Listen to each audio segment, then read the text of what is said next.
إيش هذه الريحة؟ يا ريم!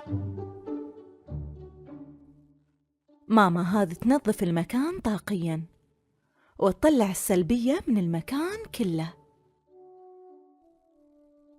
وش هالخرابيط؟ شغلي قرآن واعقلي يا بنت. يا أمي ما قلت شيء، مؤمنين إحنا بالقرآن، بس حتى المرمرية ولبان الذكر ينظفون ويحسسوني بالاسترخاء.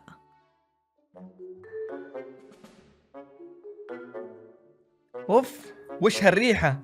طبخين كلب قدر ضغط انتم. وجهاد من لذات، هذه اسمها علوم طاقية. ايه، بالله خلي الكون يرمي علي مليون بفتح لي كوفي. ايها الكون، هل تشم ريحة الكلب المطبوخ؟ كله من ريم، من اسمها ريم.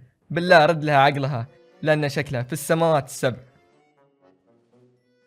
أنا هادئة، أنا بخير، أنا لا يهمني آراء الآخرين.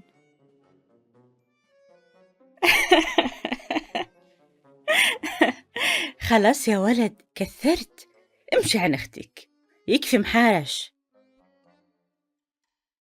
تجي يوم وتقرأ هالعلم وتحترمه، وممكن حتى تؤمن فيه مثل باقي العلوم. وأنا قد كلامي، أنا مؤمنة أن الله سبحانه وتعالى خلق علوم مخفية عشان نكتشفها ونستفيد منها. يا ريم، بالله عليك، الخزعبلات والشعوذة هذه لا تكثرين منها. أمس واحد من أصحابي دب يقول هو ياكل مندي: هذا الطعام ينحفني، هذا الطعام ينحفني، ويدق بالخمس. قولي لي وين العقل بهذا؟